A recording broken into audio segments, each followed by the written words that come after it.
रामायण काल में दक्षिण भारत की नींव किष्किंधा के दुर्गम परिदृश्यों पर थी और इसके केंद्र में स्थित थे इंद्रपुत्र वाली। वाली कोई साधारण वानर नहीं थे। उनके पास 1000 हाथियों का बल था और उन्हें वरदान प्राप्त था कि जब भी कोई शत्रु उनके सम्मुख आता तो वो उस शत्रु का आधा बल सोख लेता था। प्रतिदिन सूर्य की किरणों ऋष्यमूक पर्वत की चोटियों को छूने से पहले वाली सूर्य देव को जल अर्घ्य देने की अपनी दैनिक साधना में लीन हो जाते थे। वे पश्चिमी सागर से पूर्वी सागर तक और दक्षिणी तटों से उत्तरी छोर तक पूरे उपमहाद्वीप को अद्वितीय गति के साथ पार करते थे ताकि चारों महासागरों के संगम पर प्रार्थना कर सकें। वाली के जीवन का मुख्य उद्देश्य था अपने पराक्रम और सामर्थ्य प्रयोग करके धर्म की रक्षा करना। किंतु वाली के शासन के संतुलन को अचानक चुनौती मिली मयासुर के पुत्र दुंदुभी की ओर से। वरदानों और अपने शारीरिक शक्ति के अहंकार से मदमस्त होकर दुंदुभी ने पर्वतराज हिमावत को भी डरा दिया था। हिमावत ने उसे किष्किंधा की ओर भेज दिया क्योंकि वे जानते थे कि केवल वाली ही ऐसी अराजकता का सामना करने में सक्षम थे। दुंदुभी किष्किंधा के द्वार पर पहुंचा और युद्ध के नगाड़े जैसी गर्जना करने लगा, जिससे उसके खुरों की थाप से पृथ्वी कांप उठी। शांत होकर वाली अपने महल से बाहर निकले और पहले उन्होंने दुंदुभी को समझाने का प्रयास किया। उन्होंने उसे अपने प्राण बचाने और नगर के द्वार को अवरुद्ध न करने की सलाह दी। दुंदुभी अपनी जगह से टस से मस न हुआ और उसके बाद जो युद्ध हुआ वह 2 महाबलियों की असीम शक्ति का जीवंत प्रदर्शन था।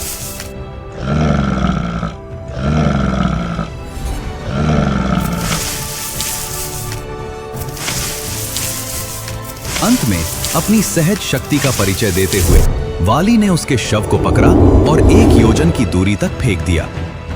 किंतु जब दुंदुभी का शव हवा में तैर रहा था तो उसके राक्षसी रक्त की कुछ बूंदें ऋष्यमूक पर्वत पर ऋषि मतंग के यज्ञ स्थल पर जा गिरी। इस अपवित्रता से क्रोधित होकर मतंग ऋषि ने वाली को शाप दे दिया। यदि वाली कभी ऋष्यमूक की पहाड़ियों पर पैर रखेंगे तो उनका मस्तक फट जाएगा और उनकी तत्क्षण मृत्यु हो जाएगी। वाली अपनी पत्नी तारा को केवल एक जीवन संगिनी के रूप में नहीं बल्कि एक रणनीतिकार के रूप में देखते थे, जिनकी सलाह वे अक्सर लिया करते थे। हालांकि अपने आवेगी स्वभाव के कारण वे अक्सर उनकी चेतावनियों की अनदेखी भी कर देते थे। इसी प्रकार वे अपने छोटे भाई सुग्रीव के साथ एक पुत्र जैसा व्यवहार करते थे और उनकी इच्छा थी कि सुग्रीव सदैव उनके एक निष्ठावान सहायक बने रहें। परिवार के भीतर का यह सौहार्द भी तब संकट में पड़ गया जब दुंदुभी के वध के पश्चात उसका बड़ा भाई मायावी अपने भाई का बदला लेने के लिए किष्किंधा के द्वारों पर आ धमका। जब वाली उसका सामना करने के लिए बाहर झपटे तो सुग्रीव भी उनके पीछे पीछे चल दिए। दोनों भाइयों की सम्मिलित शक्ति से भयभीत होकर मायावी एक विशाल और गहरे गुफा में जा छिपा। युद्ध को समाप्त करने के अपने आवेगी जुनून में वाली ने सुग्रीव को आदेश दिया कि वे गुफा के प्रवेश द्वार पर ही रुकें और उनके वापस आने तक वहीं पहरा दें। सुग्रीव प्रतीक्षा करते रहे। दिन महीनों में बदल गए और महीने एक पूरे वर्ष में। सुग्रीव गुफा के द्वार पर प्रहरी बनकर खड़े रहे, जहां उन्हें पृथ्वी के गर्भ से गूंजती युद्ध की दूरस्थ और दबी हुई गर्जनाओं के अतिरिक्त कुछ सुनाई नहीं दे रहा था।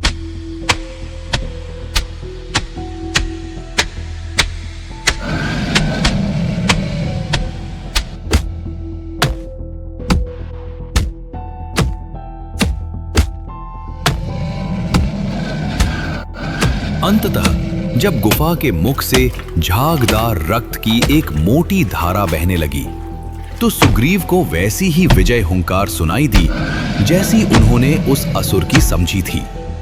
ये निष्कर्ष निकालते हुए कि वाली वीर गति को प्राप्त हो चुके हैं और इस डर से कि वो असुर बाहर निकलकर नेतृत्व विहीन किष्किंधा को नष्ट कर देगा, सुग्रीव ने आत्मरक्षा में एक हताशपूर्ण कार्य किया।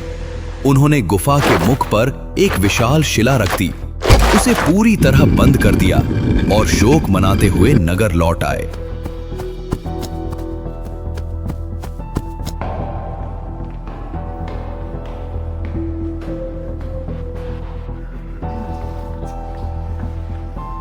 परंतु गुफा के भीतर वाली ने वास्तव में मायावी का वध कर दिया था।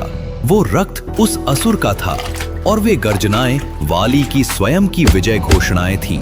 जब वे अंततः संघर्ष करते हुए सतह पर वापस आए तो उन्होंने प्रवेश द्वार को एक पत्थर से बंद पाया। वाली के लिए ये कोई दुर्घटना नहीं, बल्कि उनकी हत्या का एक सुनियोजित प्रयास था।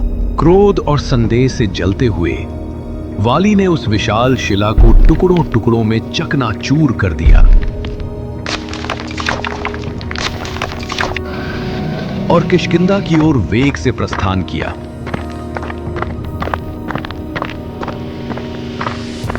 उन्होंने महल के द्वारों को ध्वस्त कर दिया और भीतर पहुंचकर देखा कि सुग्रीव उनके सिंहासन पर विराजमान थे। वाली को जीवित देखकर सुग्रीव प्रारंभ में हर्षित हुए, परंतु वाली के क्रोध से लाल चेहरे को देख उनका वो हर्ष क्षण भर में ही मटियामेट हो गया। सुग्रीव ने उनके चरणों में गिरकर गिराने का प्रयास किया, मंत्रियों के दबाव की व्याख्या की और राज्य लौटाने का प्रस्ताव रखा। किंतु प्रतिशोध की ज्वाला में जलते वाली ने एक शब्द भी सुनने से इनकार कर दिया। यह संघर्ष एक क्रूर और एक तरफा प्रहार में बदल गया।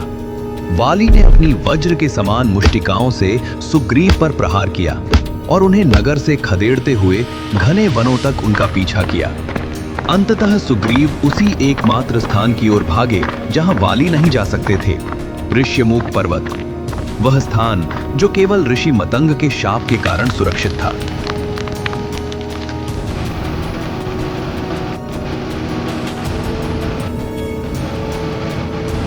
वाली किष्किंधा लौट आए, परंतु उनका क्रोध शांत होने का नाम नहीं ले रहा था। इसी क्रोधवश वाली ने वह घोर पाप कर डाला।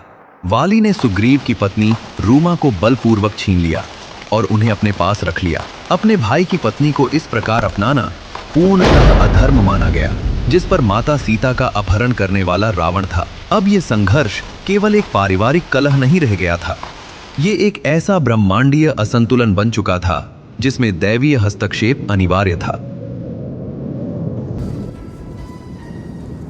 किंतु सुग्रीव का भाग्य दो वनवासियों श्री राम और लक्ष्मण के आगमन से बदलने वाला था। रावण के हाथों सीता को खोने के बाद वे कमलों और पक्षियों से सुशोभित पंपा सरोवर पहुंचे। ऋष्यमुख की सुरक्षा से इन दो योद्धाओं को देखते हुए सुग्रीव प्रारंभ में शंकित थे। उन्होंने उनके मंतव्य का पता लगाने के लिए हनुमान को भेजा। ये भेंट इस गठबंधन के लिए उत्प्रेरक सिद्ध हुई। हनुमान ने राम की दिव्यता को पहचान लिया और एक समझौता हुआ। श्री राम वाली के भय को समाप्त करेंगे और सुग्रीव माता सीता की खोज के लिए वानर सेना को लामबंद करेंगे। हालांकि सुग्रीव के मन में अब भी वाली के दैत्य तुल्य कारनामों की स्मृतियां अंकित थीं। उन्होंने श्री राम को दुंदुभी का पर्वत जैसा कंकाल दिखाया, जिसे वाली ने सहजता से फेंक दिया था। सुग्रीव के संदेह को दूर करने के लिए श्री राम ने दो चमत्कार किए। प्रथम, उन्होंने खेल खेल में ही अपने पैर के अंगूठे से दुंदुभी के कंकाल को 10 योजन दूर उछाल दिया। द्वितीय, उन्होंने एक ऐसा बाण चलाया जिसने 7 विशाल साल के वृक्षों को भेद दिया और पुनः उनके तरकश में लौट आया।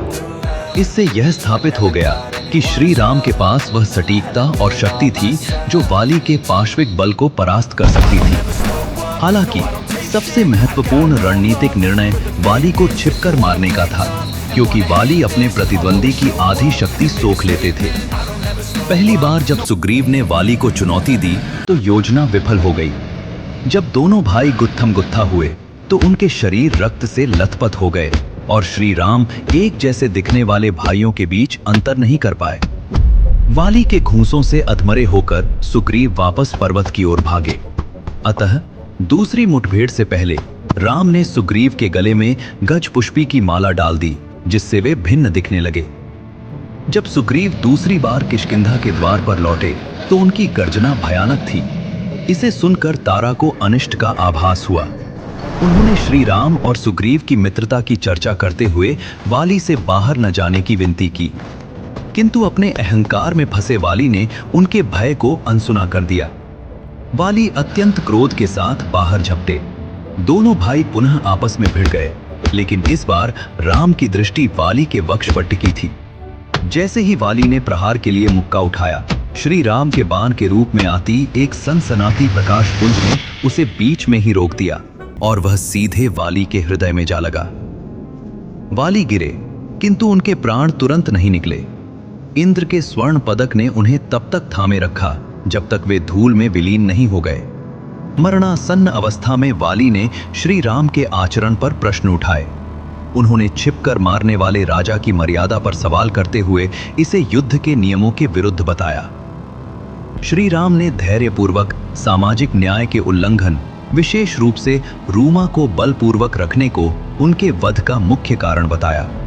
उन्होंने तर्क दिया कि जो राजा पशु की भांति आचरण करता है, उसका शिकार पशु की तरह ही किया जाना चाहिए। उस क्षण वाली ने श्री राम की दिव्यता को पहचाना और अपने पापों का प्रायश्चित किया। अपने अंतिम क्षणों में वाली ने सुग्रीव से अंगद का ध्यान रखने का अनुरोध किया और रूमा को लौटा दिया और उनका शरीर परमात्मा में विलीन हो गया।